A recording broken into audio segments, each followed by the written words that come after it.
Guys.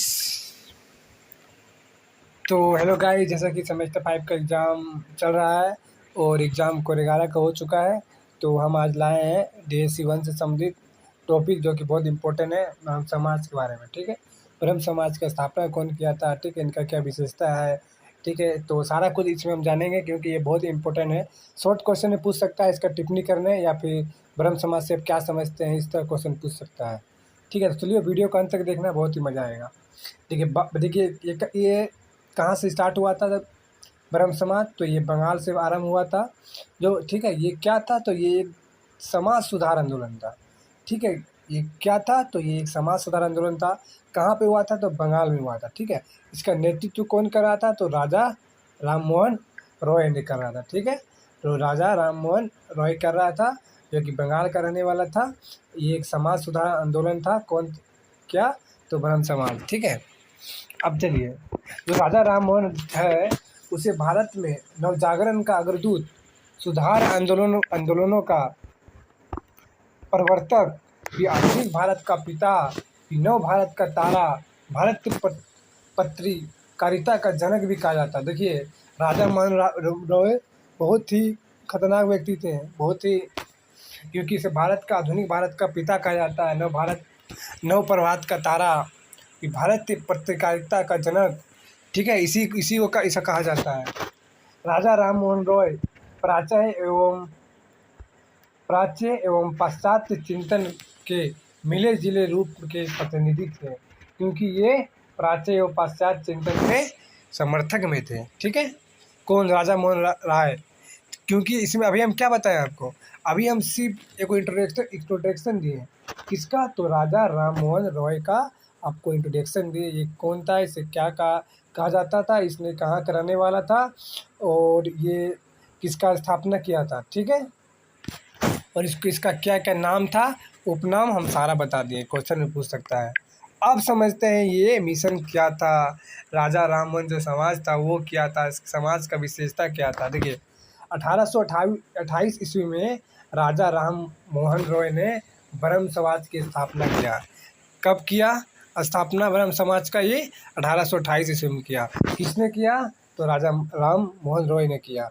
कहाँ पे किया, तो कलकत्ता में किया। ठीक है, कलकत्ता में किया, जिसे बाद में इसी को बाद में ब्रह्म समाज कहा गया। ठीक है, इसी को ब्रह्म समाज का मुख्य उद्देश्य क्या था, इसका मुख्य उद्देश्य क्या था इस समाज का, जैसे कि हिंदू धर्म में सुधार लाना, सभी धर्मों की अच्छाइयों को अपनाना, मूर्ति पूजा का विरोध। सबसे फैक्ट वाली बात यही है कि इसने मूर्ति पूजा का विरोध किया, एक ब्रह्मा की पूजा का उपदेश दिया, एक ब्रह्मा का पूजा का उपदेश दिया, मूर्ति पूजा का विरोध। बार बार बोल रहे हैं मूर्ति पूजा का विरोध, मूर्ति पूजा का विरोध। ठीक है, तथा पुरोहितवाद का विरोध करना आदि थे। ठीक है, ब्रह्म समाज का पूजा का उपदेश दिया, एक सभी धर्मों का अच्छाइयों को अपनाना, हिंदू धर्म का सुधार लाना, इनका उद्देश्य था, इस समाज का उद्देश्य था।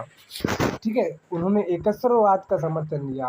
भारत पूरा वर्ल्ड में, पूरा दुनिया में एक भगवान है, ऐसा उसका मानना है। एकस्वरवाद पर समर्थन कर अपने धर्मों को आपसी एकता पर जोर दिया। ठीक है, ब्रह्म समाज के सिद्धांतों और दृष्टिकोण के आधार थे मानव विवेक। तो इसका आधार क्या था, ब्रह्म समाज का सिद्धांत और दृष्टिकोण का मानव का विवेक। ठीक है, या फिर वेद हुआ, उपनिषद हुआ, इनका मुख्य आधार था। इनका सिद्धांत ये कहाँ से लिया गया, ये सब बात, वेद, उपनिषद, मानव विवेक। आगे देखिए, राजा राम मोहन रॉय धार्मिक, दार्शनिक, सामाजिक दृष्टिकोण में इस्लाम के एकस्वरवाद, सूफी मत के रहस्यवाद, ईसाई धर्म के आचार साहित्री, नीतिपरक शिक्षा, तो पश्चिम के आधुनिक देशों के उदारवादी बुद्धिवादी सिद्धांतों के समर्थक थे। देखिए, ये किसका समर्थक थे वो समझिए, राजा राम मोहन रॉय। एक तो इसका जैसे कि सूफी मत का रहस्यवाद था, उसका समर्थन, ईसाई धर्म के आचार शास्त्र, नीतिपरक का शिक्षा का समर्थन, पश्चिम के आधुनिक देशों का समर्थन, इस्लाम के एकत्ववाद का, सूफी मत के रहस्यवाद का, धार्मिक, राजनीतिक, दार्शनिक दृष्टिकोण में ये कहीं अलग है। कहीं न कहीं ये उदारवादी बुद्धिवादी सिद्धांतों का समर्थक था। कौन? ये राजा राममोहन रॉय। ठीक है। सामाजिक क्षेत्र में राजा राममोहन रॉय ने हिंदू समाज की कुरीतियों जैसे सती प्रथा हुआ, बहुपति प्रथा हुआ, वेश्यागमन हुआ, ठीक है, जातिवाद हुआ, बाल विवाह आदि के घोर विरोधी थे। विधवा पुनर्विवाह का इन्होंने समर्थन किया, पूरा विधवा पुनर्विवाह का पूरा समर्थन किया। उसने हिंदू समाज के जातिवाद, बाल विवाह, वेश्यागमन, बहुपति प्रथा का घोर विरोधी किया। ठीक है, आगे देखिए। धार्मिक क्षेत्र में उन्होंने मूर्ति पूजा का आलोचना करते हुए अपने पक्ष को वेदिकियों के माध्यम से सिद्ध करने का प्रयास किया। इन्होंने कर्मकांड का विरोध किया, जो हिंदू समाज में जो कर्मकांड है उनका विरोध किया। धार्मिक ग्रंथों की व्याख्या के लिए पुरोहित वर्ग को अस्वीकार किया। उन्होंने ये भी कहा कि अगर धर्म सामाजिक सुधार की अनुमति नहीं देते हैं तो उसे बदल दिया जाना चाहिए। सोच लीजिए कितना बड़ा बात बोल रहा है ये। धार्मिक क्षेत्र में मूर्ति पूजा की आलोचना कर रहा है, उन्हें कर्मकांड का आलोचना कर रहा है, उसका भी विरोध कर रहा है। आगे देखिए। एकेश्वरवाद मत के प्रचार हेतु उन्होंने 1815 ईस्वी में आत्म समाज का गठन किया गया। 1822 ईस्वी में फारसी भाषा में उन्होंने मिरात उल अखबार यानी मिरातुल अखबार का प्रकाशन किया। कलकत्ता के यूनिटेरियन कमेटी का गठन 1823 ईस्वी में राजा राममोहन रॉय और द्वारका नाथ टैगोर और विलियम एडम द्वारा किया गया था। ठीक है, आगे देखिए। आगे उसने 1851 में बांग्ला भाषा में संवाद कॉमेडी का भी प्रकाशन किया।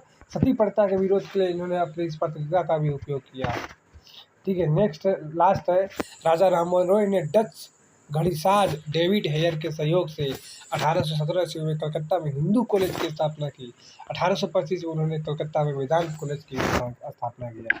तो इस प्रकार हम राजा राम मोहन रॉय को जाने। ठीक है, उसने क्या क्या किया है जाने, फिर इनका क्या विचारधारा था सभी धर्मों के प्रति वो भी जाने। ठीक है, तो हमारा आज का टॉपिक